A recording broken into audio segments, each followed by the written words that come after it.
Hello and welcome to our Tuesday chat. Hopefully I remember all the things I said.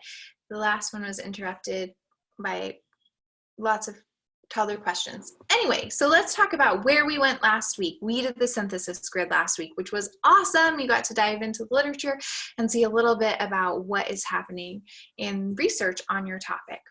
One thing to keep in mind, as you're going down those rabbit holes, tangents, down those paths, whatever we want to call them, you need to make sure that you're on the same page as your group members. You don't have to use the same sources, but you need to make sure that you are following that research question. And the reason for that is because not only will you do the research question with your group members, but you're going to write the survey to answer it. So you kind of want the things to mesh together.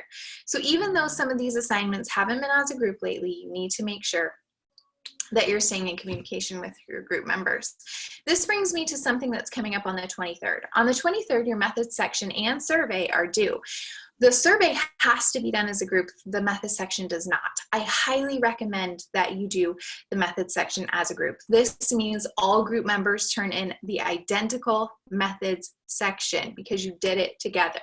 And the reason is that as you're doing that methods section, you're kind of formulating the survey. You're definitely formulating how you're going to approach the survey, how you're going to distribute it, what you're going to do after. If you guys have 5 different versions of what is happening, you will not be successful. So I highly recommend, even though the course doesn't require you to do so, that you write that methods section together and turn in identical methods sections, just like you will write that survey together, just like you wrote the research questions together. Do that. You will end up with a better finished product if you do it that way. This week, you're going to be starting the outline for your lit review. The outline for the lit review is like the forms that go around a foundation.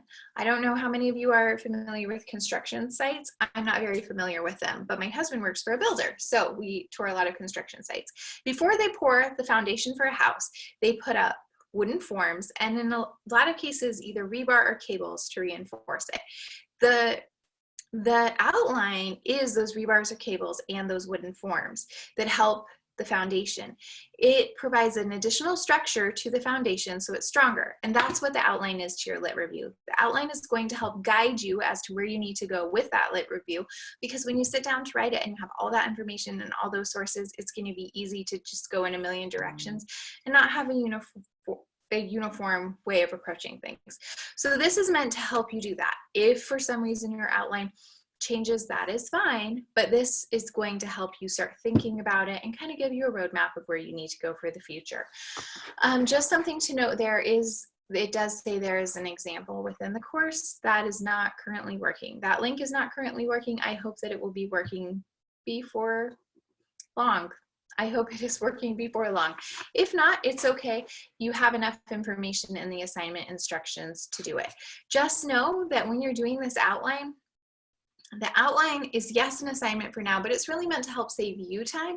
So if you don't put effort into it now, if you don't fill it out now, it's really a problem for you and less of a problem for me. Yes, I will dock you points on the assignment if you don't do it effectively, but really you don't have that foundation to go on later in the semester. So I highly recommend that you do this assignment as it's meant to be done. So you will have an introduction section where you will define or identify the general topic. You'll point out several trends and what's previously been published in the topic and establish your reason for reviewing the research. This is your research question. So I'm reading directly from the assignment. Then you'll have the body of this. These are those paragraphs that you have within. So they're going to be different subtopics. And then a conclusion. The conclusion looks very much like what your final conclusion will look like. What are the strengths in the research that you found? And what do you still need to learn? And what are the next steps? Just so you know this, what is still needed and what are the next steps, this is going to form the justification for your research study. Why do you need another study? Well, you don't just need another study because you need to pass 391 to get your degree in public health or healthcare administration. You're doing your study to fill some gap. So as you're going through, this is where you're going to identify the gaps and say what needs to be done in the future. It's pretty exciting. This week, you also have an APA quiz. APA was recently changed, I believe, in November from version 6 to version 7. We are trying to transfer the course over to version 6. I understand that when you look at this quiz, it is very, very specific. Very, very specific. Please review the materials before, I'm pulling up the help. Please review the materials before taking the quiz. I believe that you have 3 attempts to take the quiz. When I say the quiz is specific, it is extremely specific. So review the material, attempt to take the quiz. Then, if you don't get the score that you necessarily want, there is a help for you. Go to the announcements. It was recently posted. It says, please read APA quiz help.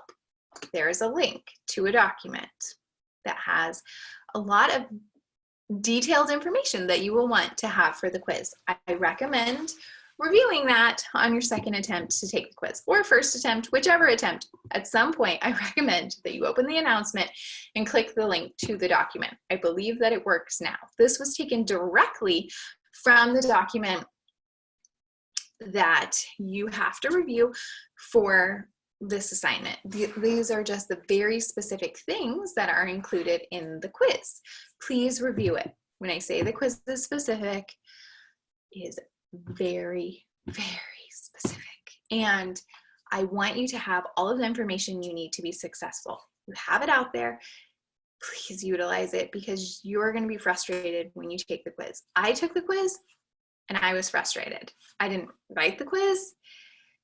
The quiz is frustrating. So just know that going in, you need to read the APA stuff. You need to read through the help. Probably want to have the help open as you take that quiz, and you should do just fine. If you have any questions this week, let me know. If you have any group members that aren't participating, just questions in general, let me know. I'll try and get back with you as soon as possible. If you send an email and I didn't respond, I sincerely apologize, assuming that it required a response. If you want to send me a text message, that would be awesome. Just a reminder, hey, I sent you an email. This is so-and-so. Please tell me who you are in the text message. And I will make sure and I look at that right away. I hope everyone stays safe, get tested if you need it, wash your hands, wear a mask, all the things. Happy second week of May.